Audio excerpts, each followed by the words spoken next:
श्योपुर में श्रमजीवी पत्रकार संघ जिला इकाई श्योपुर ने पत्रकार साथी बालकृष्ण शर्मा पर हुए कथित जानलेवा हमले के प्रयास को लेकर पुलिस अधीक्षक को ज्ञापन सौंपकर निष्पक्ष जांच और दोषियों के विरुद्ध कड़ी कार्रवाई की मांग की है। पत्रकार बालकृष्ण शर्मा, जो एक राज एक्सप्रेस समाचार पत्र से जुड़े हैं, शुक्रवार सुबह नियमित रूप से पत्रकार बालकृष्ण शर्मा गुप्तेश्वर महादेव मंदिर में दर्शन के लिए गए थे। इसी दौरान मंदिर के पास पहले से घात लगाए बैठे कुछ अज्ञात युवकों द्वारा उन्हें 4 व्हीलर गाड़ी के जरिए जान से मारने का प्रयास किया गया। हालांकि इस दौरान पत्रकार बालकृष्ण शर्मा ने जैसे तैसे अपनी जान बचाई। वहीं पत्रकार बालकृष्ण शर्मा द्वारा लगातार भ्रष्टाचार और प्रशासनिक अनियमितताओं से जुड़े समाचार प्रकाशित किए जा रहे थे। इसी माध्यम से पत्रकार बालकृष्ण शर्मा पर हमले की आशंका देखी जा रही है। वहीं पत्रकार संघ ने कहा कि घटना से पत्रकार और उनका परिवार दहशत में है। वहीं आवेदन में मांग की गई है कि घटना की निष्पक्ष व उच्च स्तरीय जांच कराई जाए और दोषियों की पहचान कर तुरंत गिरफ्तार किया जाए। पत्रकार की सुरक्षा सुनिश्चित की जाए। इस हुई घटना से पत्रकार बालकृष्ण शर्मा और उनका पूरा परिवार सदमे है। वहीं पत्रकार बालकृष्ण शर्मा ने बताया कि मेरे बेटे के लिए कुछ लोगों के द्वारा जानकारी जुटाई जा रही है कि कहाँ और क्या करता है, कहा जाता है। इससे पूरे परिवार में डर का माहौल बना हुआ है। वहीं पत्रकार संघ ने चेतावनी दी है कि यदि शीघ्र कार्रवाई नहीं हुई तो जिले के पत्रकारों द्वारा कड़ा विरोध जताया जाएगा। तो उस पर बात करते हुए जाने से जैसे वो गाड़ी गई तो एकदम से मैं रुक के हतप्रभ रह गया। फिर उसके बाद मैंने एक पोस्ट शेयर की कि मुझे इस तरह की घटना है और मुझे ऐसी कल से अंदाज़ा था कि कुछ भी घटना मेरे साथ हो सकती है, क्योंकि मैं लगातार जिला प्रशासन के खिलाफ समाचार कर रहा हूँ।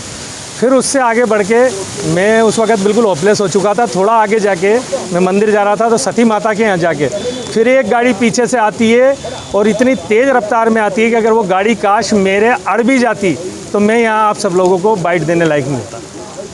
उसके बाद मेरी स्थिति ये हो गई थी, मैं जैसे तैसे मंदिर पहुँचा।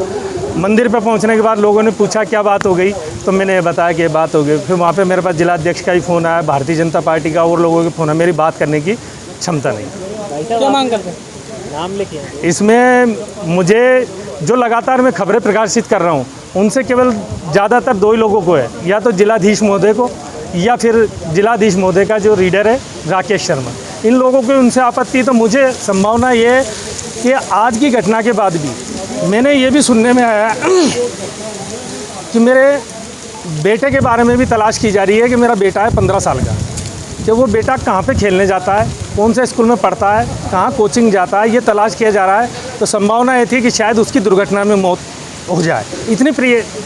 इस तरह की जिला प्रशासन प्रयास कर रहा है। मुझे उम्मीद नहीं थी कि इतने निम्न स्तर पर जिला प्रशासन या कोई भी आज तक आ गया। मुझे 16 साल पत्रकारिता में हो गए, इससे घटिया स्तर मैंने जिला प्रशासन का आज तक नहीं देखा। मुझे अंदेशा है कि इसमें पूरी तरीके से जिला कलेक्टर और राकेश शर्मा का हाथ हो। तो क्या बिल्कुल, ये आप सब लोग मेरे साथी हो, सब लोगों को दिख रहा है लगातार कौन सी खबरें प्रकाशित कर रहे हैं, जिन खबरों से किसको लग रहा है। इस पर तो चाहिए ये कि ये घटना के बाद में अगर प्रशासन को लगता है कि ये जानकारियाँ गलत है तो जो मैंने खबरें छापी है उनका खंडन करे प्रशासन। उनका कहे कि नहीं, कॉलोनाइजरों से उन्होंने कोई काम नहीं किया, उनका खंडन करेंगे। साहब, तुमने कॉलोनाइजरों को जो पहले 12 नंबर खाने में डाली थी वो वापस कर दी, उनका खंडन करेंगे। NCERT की किताबों को आपने चलाने का कहा, बाद में नहीं चला। हर चीज़ का खंडन करे ना प्रशासन। जब प्रशासन खंडन कर नहीं पा रहा है और जबरन अगर इस तरह की हरकत करता है तो ये कि सीधे सीधे घर बैठा। तो अब ये तो तानाशाही, हिटलरशाही, मुझे लगता है इससे निम्न स्तर का भी प्रशासन का मेरे ज़िले में आया हो। क्या भाई? ये श्रमजीवी पत्रकार संघ श्योपुर के द्वारा ये अपने पत्रकार हैं बालकृष्ण शर्मा जी, इनके साथ में इनका ये कहना है कि मेरे ऊपर जो है मैं भ्रष्टाचार से संबंधित समाचार प्रकाशित करवा रहा हूँ, इसलिए मेरे ऊपर गाड़ी से 2 बार हमला करने का प्रयास किया गया और उसी के संबंध में उनके द्वारा पृथक से ज्ञापन अपना आवेदन पत्र दिया गया है, जिसकी जांच करके हम CCTV निकलवा के उसके कैमरे चेक करा के उसमें जो है जो भी दोषी होगा वैधानिक कार्रवाई की जाएगी। क्या राय है सर? अशोभनीय घटना है और ये अब उसकी पूरी सत्यता की जांच करेंगे और विधिवत निष्पक्ष कार्रवाई होगी।